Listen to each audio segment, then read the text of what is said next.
میں نے نگہت کو اشارہ کیا کہ میں بعد میں اس سے ملتا ہوں، اور دونوں کمروں کو ملانے والے درمیان کے دروازے سے دوسرے کمرے میں چلا گیا۔ کمرے میں شام کے وقت کی وجہ سے ملگھجا سا اندھیرا چھایا ہوا تھا اور کمرہ سنسان تھا۔ میں اپنی ہی دھن میں پچھلے صحن کی طرف کھلنے والے جالی کے دروازے کی طرف بڑھا۔ اچانک دیوار کے ساتھ بنی ہوئی لکڑی کی بڑی سی الماری کے عقب سے کوئی جلدی میں اپنا آپ سنبھالتے ہوئے نکلا۔ اس الماری میں زیادہ تر گھر کی کراکری اور شیشے کے برتن وغیرہ پڑے ہوتے تھے۔ وہ سایہ اپنی ہی جھونک میں مجھ سے ٹکرایا اور اس کے ہاتھ سے شیشے کی 3-4 پلیٹیں پھسل کر فرش پر گر گئیں۔ ایک دبی سی نسوانی چیخ فضا میں ابھری۔ سچ تو یہ ہے کہ میں خود بھی بوکھلا سا گیا۔ مجھ سے ٹکرا کر وہ سایہ لڑکھڑا سا گیا، لیکن اس نے فوراً خود کو سنبھال لیا تھا۔ لیکن اس تمام معاملے میں سنبھلتے سنبھلتے آنچل ڈھلک کر کاندھوں پر آ چکا تھا۔ وہ ایمان تھی۔ قیامت کی گھڑی کا تذکرہ تو سب نے ہمیشہ سنا ہوگا، لیکن وہ قیامت کی گھڑی ہوگی کیسی، اس کا شاید کسی کو مجھ سے بہتر اندازہ کبھی نہ ہوگا۔ اس کا حسن بے حجاب تھا اور مجھ سے اس قدر قریب تھا کہ اس کی الجھی ہوئی سانسوں کی مہک میں اپنے سینے پر محسوس کر سکتا تھا۔ اس کی مخصوص الجھی ہوئی سی لٹ بکھر کر اس کے چہرے پر آ پڑی تھی، اور اس کا گلابی دودھ جیسا ملیح چہرہ اس وقت شرم، خوف اور حیا کے مارے انگارہ سا ہو رہا تھا۔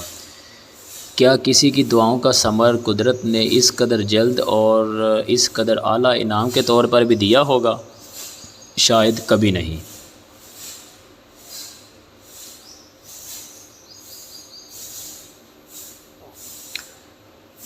وہ ہڑبڑا کر بولی، معاف کیجیے، وہ میں یہاں برتن لینے آئی تھی۔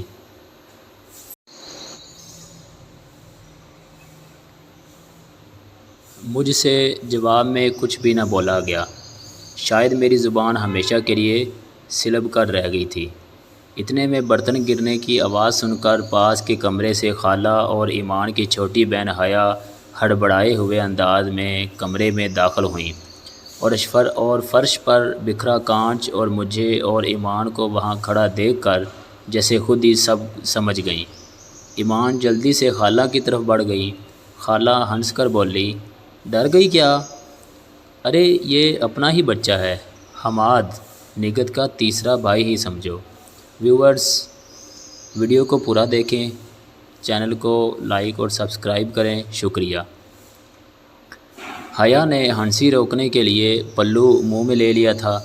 اب ایمان بھی سنبھل چکی تھی۔ اس نے جلدی سے ہاتھ اٹھا کر ماتھے تک لے جا کر جیسے مجھے آداب کیا۔ خالہ ہنستے ہوئے بولی، اچھا تم جاؤ، میں اور حیا یہ کانچ اٹھا لیں گے، وہاں نگہت اکیلی ہے۔ ایمان جلدی سے سٹ پٹائی ہوئی وہاں سے چلی گئی۔ خالہ نے پھر سے مجھے کھانا کھائے بغیر واپس نہ جانے کی ہدایت کی۔ مجھے یاد نہیں کہ میں اس کمرے سے کب اور کس طرح باہر نکلا تھا۔ یہ ایک پل میں کیا ہو گیا تھا؟ کیا آج قدرت نے ایک ہی دن میں میرے اس حقیر جنم میں کی ہوئی چند گنی چنی نیکیوں کا صلہ دینے کا فیصلہ کر لیا تھا؟ وہ میرے کس قدر قریب تھی، میری شاہ رگ سے بھی قریب۔ سچ یہ ہے کہ اس دن مجھے خدا پر جس قدر ٹوٹ کر پیار آیا، اتنا پہلے کبھی نہ آیا تھا۔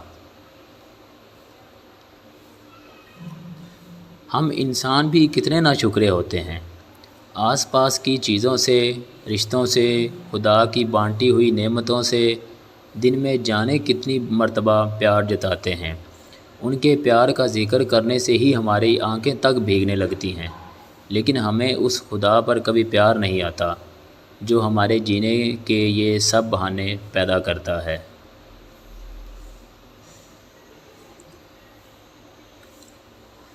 مجھے بھی پہلے کبھی نہیں آیا تھا، لیکن اس دن آیا اور بہت ٹوٹ کر آیا۔ مجھے میری توقعات سے کہیں بڑھ کر نوازا تھا اس نے۔ میں بے خود سا کسی مہکش کی طرح آس پاس سے بیگانہ وہیں کسی گوشے میں بیٹھا رہا۔ کھانا لگ چکا تھا۔ شاکر نے اس گوشے میں مجھے کچھ لا دیا۔ جانے کب تقریب ختم ہوئی اور لوگ دھیرے دھیرے رخصت ہونے لگے۔ میں تب چونکا جب میرے سامنے سے عورتوں کی آخری ٹولی بھی جلدی جلدی اپنی چادریں اور برقعے سنبھالتی گزر گئیں۔ مجھے اپنی بے خودی پر غصہ آیا۔ کتنی دیر بیت گئی تھی، وہ ضرور واپس چلی گئی ہوگی۔ میں جلدی سے اٹھ کر گیٹ کی طرف آیا۔ وہاں عبداللہ کو شاکر کے ساتھ کھڑے دیکھ کر میری جان میں جان سی آ گئی۔ میں تیز تیز قدم اٹھاتا ان کے قریب پہنچا۔ شاکر نے مجھے دیکھ کر کہا،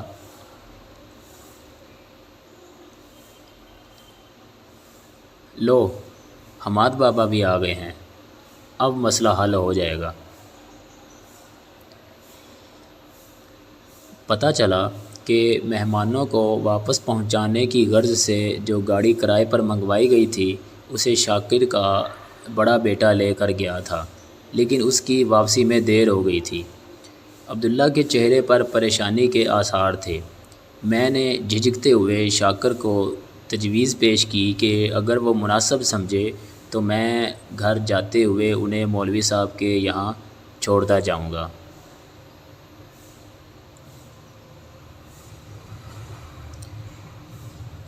یہی تو میں عبداللہ میاں کو کہہ رہا ہوں بابا، لیکن یہ حضرت کچھ تکلف سے کام لے رہے ہیں۔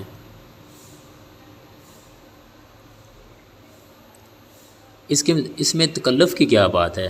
میں ویسے بھی بس نکل ہی رہا تھا، راستے میں آپ لوگوں کو گھر چھوڑ جاؤں گا۔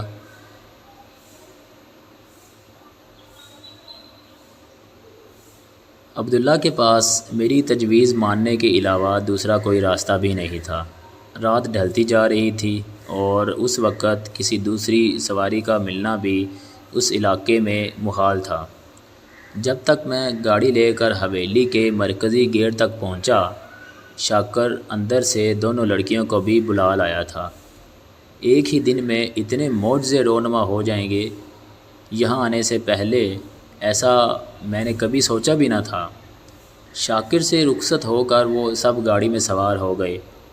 عبداللہ میرے ساتھ آگے بیٹھ گیا اور ایمان اور حیا پچھلی سیٹ پر۔ میں نے کار آگے بڑھا دی۔ یا خدا، یہ کوئی خواب تو نہیں تھا؟ نہیں، ضرور یہ کوئی خواب ہی ہوگا۔ وہ میرے ساتھ میری ہی گاڑی کی پچھلی سیٹ پر موجود تھی۔ بیک ویو مرر میں میری نظریں اس کے سراپے کا طواف کرتی رہیں۔ گو وہ مکمل پردے میں تھی اور صرف اس کی آنکھیں ہی اس کے نقاب سے باہر تھیں، لیکن اس کا اس قدر قریب ہونا ہی کس قدر جاں فضاں احساس تھا۔ میں کسی خواب کے عالم میں ہی گاڑی چلاتا رہا۔ عبداللہ خود بھی خاموش طبیعت اور کم گو تھا۔ کچھ میں بھی اپنے خیالات کی روح میں بھٹکا ہوا تھا۔ راستے بھر ہم خاموش ہی رہے۔ اس دن پہلی مرتبہ مجھے سڑکوں کے خالی ہونے اور رات کی وجہ سے رش نہ ہونے پر بے حد غصہ آیا۔ فاصلہ بہت تیزی سے طے ہو رہا تھا۔ پچھلی سیٹ پر وہ دونوں خاموش بیٹھی تھیں۔ ایمان مسلسل کھڑکی سے باہر گزرتے نظاروں کو ہی دیکھ رہی تھی۔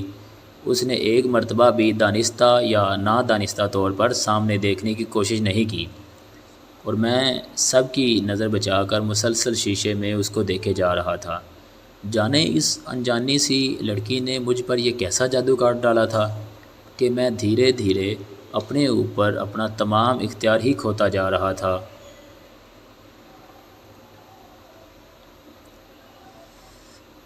پلک جھپکنے میں ہی مولوی علیم کا محلہ آ گیا۔